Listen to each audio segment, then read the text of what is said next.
Cứ lấy ra thì rồi mà béo năng cái trò lì bé phía ba đây không làm gì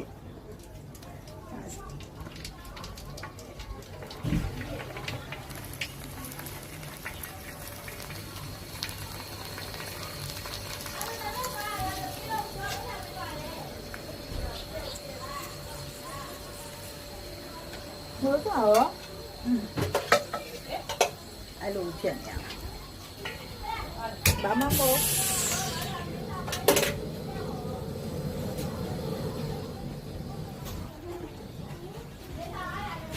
ဒါလေးကတော့လိတ်တို့ဆီကနေပြီးထွက်တယ်ဂျိုတက်လေးငါပြောနှံကကြော်ကလေးပဲဖြစ်ပါတယ်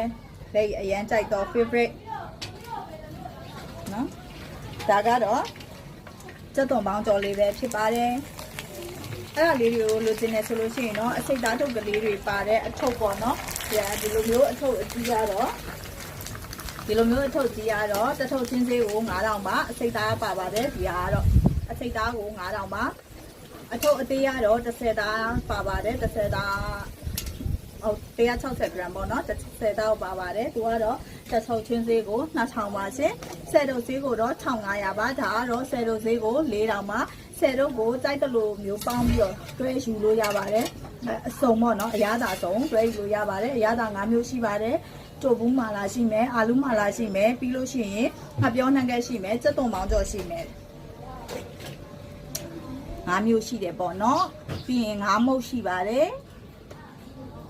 ဒါလေးနော်နော်အရန်ကိုလှအော်ဒါတော့ကြိုပေးနော်လေးကိုအခုချက်ချင်းမှာရအခုချက်ချင်းတော့မရဘူးဘာဖြစ်လို့လဲဆိုတော့လေးကိုလောရတာလေးတွေကလေ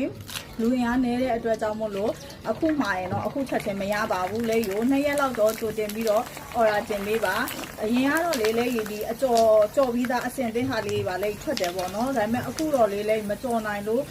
မထွက်ဘူးပေါ့နော်ဒီအကျော်အသင့်စားလေးတွေကိုတော့လည်းရက်ထားပါတယ်ဒီလိုမျိုးအစိမ်းလေးတွေကိုကိုယ်အိမ်မှာပဲကြော်စားတင်တယ်ဆိုရင်တော့အော်ဒါမှာလို့ရပါတယ်လက်ကပြန်ရောက်မဲ့သူတွေလည်းလက်စီကနေပြီးတော့လက်ကအော်ဒါပေးလို့ရပါတယ်လက်ကယူရောင်းလို့ရတယ်ပေါ့နော်ဒါလေးကတော့အာလူးမာလာလေးပါဒါလေးကတော့အာလူးမာလာလေးပါဒါလေးအကုန်လုံးရောကြော်လိုက်တာနော်ဘာကိုအိမ်မှာလေးတစ်ထုပ်ဆိုရင်လေအများကြီးပြီလားအများကြီးပဲစားတာလေစားလို့ရမ်းကောင်းတယ်နော်ဒီမှာကြည့်ရပြီဘလောက်ဖြစ်တယ်ဆိုတော့ဘလောက်ပွားလဲကြွားလဲဆိုတာကိုတိတ်အခုပြတာဟာလေ